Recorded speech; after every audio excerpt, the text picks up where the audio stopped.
The crystal chandeliers sparkled like frozen tears above the marble foyer, casting fractured rainbows across walls that had never heard laughter. Catherine Moretti stood with her single battered suitcase, her hands trembling slightly as the butler's disapproving gaze swept over her worn shoes and second-hand coat. She was 23 years old, carrying a nursing degree she couldn't afford to complete and debts that followed her like shadows. The job posting had been simple. Live-in maid for the Winchester estate, room and board included, salary generous enough to save her drowning family. What it hadn't mentioned was the silence that hung over this mansion like a shroud, or the boy in the wheelchair who sat motionless by the window, staring at nothing. "The master will see you now," the butler intoned, and Catherine followed him through corridors that smelled of expensive emptiness and old grief. James Winchester III sat behind a desk that probably cost more than Catherine's childhood home. At 42, he still carried the sharp-featured handsomeness of old money, but his eyes were hollows, and his shoulders curved inward as though protecting a wound that never healed. He barely looked up when she entered. "You understand the position?" he asked, his voice flat. "General household duties. My son requires no special attention. We have nurses for that. You'll clean, cook when the chef is off, and maintain discretion about our family affairs." "Can you do that?" Catherine hesitated. In that pause, she heard something that made her stomach clench, a crash from somewhere above, followed by shouting, then nothing. James Winchester didn't even flinch. "Your son," she began carefully, "the posting mentioned. My son is not your concern." The words came out like a blade. "He has every medical professional money can buy. What he doesn't need is another person trying to fix what can't be fixed. Do we understand each other?" Catherine should have agreed. She needed this job desperately. Her mother's medical bills were crushing them. Her younger sister's college fund had been raided to pay for treatments that hadn't worked. This salary could save them all. But she'd spent 3 years in nursing school before the money ran out, and she'd learned to hear what people didn't say. In James Winchester's rigid control, she heard terror. In his dismissal of his son, she heard unbearable guilt. "I understand," she said quietly, which wasn't quite a lie. She met Ethan Winchester on her 3rd day. She'd been cleaning the library when she heard the soft whir of an electric wheelchair. He appeared in the doorway like a ghost, 12 years old, with his father's dark hair and his mother's gray eyes, which Catherine knew only from the portraits that lined the stairs. Margaret Winchester had died 4 years ago. Everyone in town knew the story, whispered it in grocery stores and coffee shops with that particular tone reserved for tragedies involving the wealthy. The accident had killed Margaret instantly. Ethan had survived, but the spinal injury left him paralyzed from the waist down. "That's what the doctors said. That's what everyone believed. You're new," Ethan said. His voice was soft, carefully neutral, the voice of someone who'd learned not to hope for anything. "I'm Catherine. Cat, if you prefer. They usually don't last long. The new people." He said it without accusation, just stating a fact. "My dad fires them, or they quit. Last one made it 6 weeks. Catherine sat down on the arm of a leather chair, making herself level with his gaze. Up close, she could see the tightness around his eyes, the way his hands gripped the wheelchair arms even when sitting still. "Why do they leave?" Ethan shrugged, a gesture that seemed to carry the weight of years. "Dad doesn't want anyone bothering me. The nurses aren't allowed to talk to me except about medical stuff. The tutors teach from a script. Everyone acts like I'm made of glass." He paused. "Or like I'm already gone." The words hit Catherine like a physical blow. She'd seen it in nursing school, patients who received every medical intervention but no human connection, who were treated as collections of symptoms rather than people. It was efficient. It was also a kind of death. "What do you want?" she asked. Ethan blinked, confused. "What? If you could have anything right now, what would it be?" He stared at her as though she'd spoken a foreign language. Then, slowly, something shifted in his face, a crack in the careful blankness. "I want to go outside," he whispered. "Really outside, not just the terrace. I want to feel grass. I want to go to the creek at the edge of the property. Before the accident, Mom used to take me there. We'd catch tadpoles and build forts from fallen branches." His voice broke slightly. "I dream about it sometimes. The sound of the water. The way the sunlight came through the trees." Catherine made her decision in that moment, knowing it might cost her everything. "Tomorrow," she said, "after your father leaves for the office. I'll take you." She expected joy, but what she saw was fear. "The path isn't paved," Ethan said. "The wheelchair can't. Then we'll figure it out." That night, Catherine researched all-terrain wheelchairs and found nothing in the Winchester garage except medical equipment that looked barely used. She discovered something else, though, while putting away laundry in Ethan's room. Hidden under his bed were physical therapy logs from 2 years ago, marked with notes in a frustrated hand. Patient shows no motivation. Refuses exercises. Recommend psychiatric evaluation. But there were older logs too, from right after the accident. Patient demonstrates strong will. Pain tolerance high, showing early signs of potential mobility recovery with intensive therapy. Something had changed. Something had broken in Ethan that had nothing to do with his spine. She found James Winchester in his study at midnight, working through papers with the mechanical determination of a man avoiding sleep. "Mr. Winchester, I need to ask you something about Ethan." His jaw tightened. "I told you. Why did he stop trying?" The question landed like a stone in still water. James's face went white, then red, then carefully blank. "That's not your business. He told me he wants to go to the creek. The place he used to go with his mother." James stood abruptly, knocking papers to the floor. Don't you dare bring her into this." Catherine held her ground, even as her heart hammered. "Mr. Winchester, I read his physical therapy logs. 2 years ago he just stopped. The doctors said he lost motivation, but that's not it, is it?" Something happened. The silence stretched so long she thought he might fire her on the spot. Then James Winchester did something she suspected he rarely did. He collapsed back into his chair and told the truth. "It was my fault," he said, his voice barely audible. "The accident. We were arguing, Margaret and I. Something stupid about my work hours, about missing Ethan's soccer game. I was driving. I was angry. I didn't see the truck run the light until too late." He pressed his hands over his face. "She died instantly. Ethan, when he woke up in the hospital and realized he couldn't walk, the first thing he asked was whether it was his fault.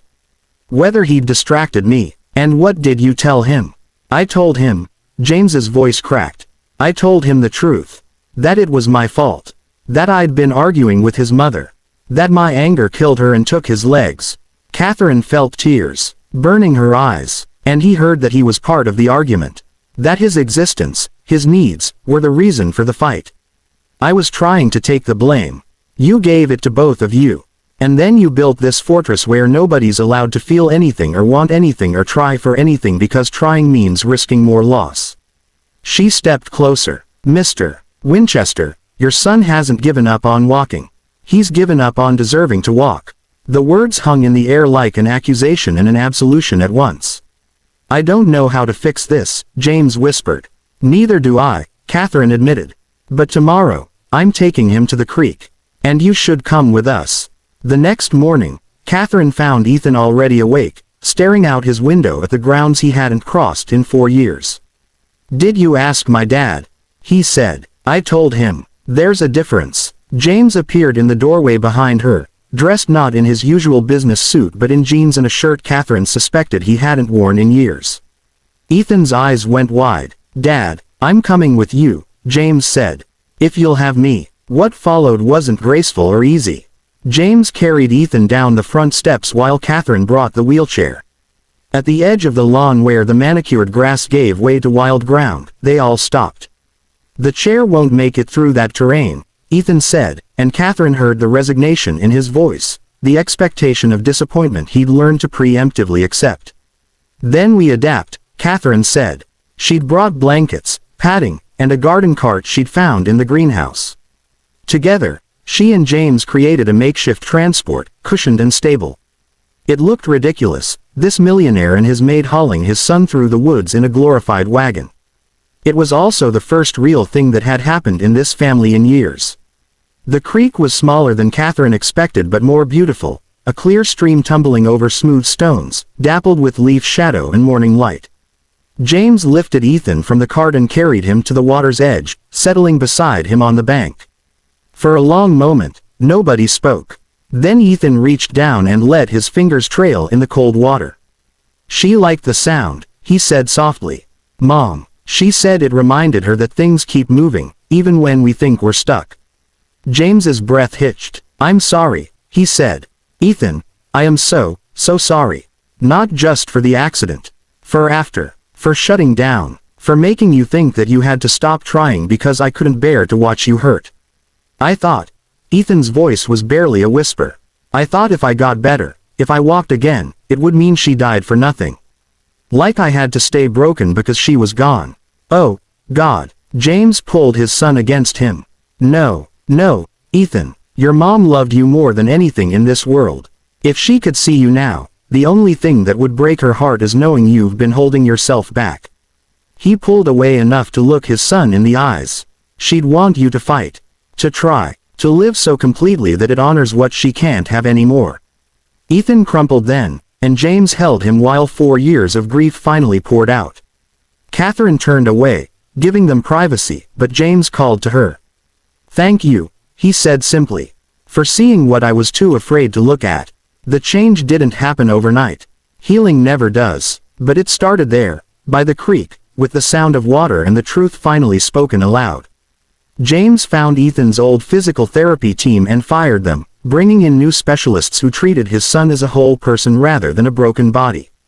But more than that, he showed up. He attended the PT sessions.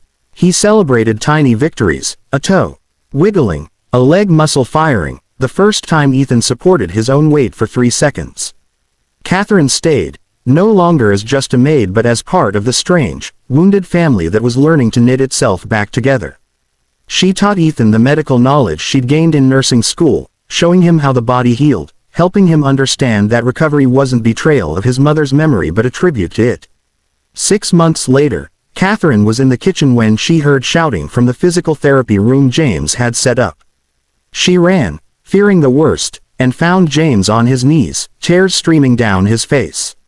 Ethan stood, legs trembling, hands white-knuckled on the parallel bars, but standing, with a grin that could have lit the entire mansion. Dad, I'm doing it. He lasted 8 seconds before his legs gave out, but those 8 seconds changed everything. It took another year of grueling work. There were setbacks and frustrations, days when Ethan cried from pain and exhaustion, days when James had to leave the room because watching his son struggle was unbearable. But they pushed through together, all 3 of them. On the 2-year anniversary of Catherine's arrival, Ethan walked unassisted from his bedroom to the creek. It took 40 minutes, with breaks and trembling legs and determination that seemed to radiate from him like heat. James walked beside him, not helping unless asked, learning to let his son struggle and triumph on his own terms. At the creek, Ethan stood in the water up to his ankles, feeling the current, alive in a way that had nothing to do with just his legs working. She'd be proud of you, James said. She'd be proud of us, Ethan corrected. He looked at his father, then at Catherine. All of us. Catherine's phone buzzed with a text from her sister. Mom's last bill is paid off. We're free. How can I ever thank you? She looked at Ethan standing in the creek, at James with his arm around his son, at the way sunlight filtered through the trees exactly as Ethan had described from his memories. She thought about how she'd come here broken too, carrying her own grief and failure, and how healing others had somehow healed her as well. No thanks needed, she typed back. I'm exactly where I need to be. That evening, the 3 of them sat on the terrace as the sun set over grounds that no longer felt like a prison. James had loosened his tie. Ethan sat in his wheelchair not because he had to but because walking still tired him, and Catherine had kicked off her shoes, no longer trying to maintain the formal distance between employer and employee. What do you think would have happened, Ethan asked quietly, if Kat hadn't come? James considered the question seriously. I think we would have stayed frozen. I would have kept trying to protect you from pain by preventing you from feeling anything at all. You would have stayed locked in guilt that was never yours to carry. We would have lived in this beautiful house and died inside it, bit by bit, without ever really being alive.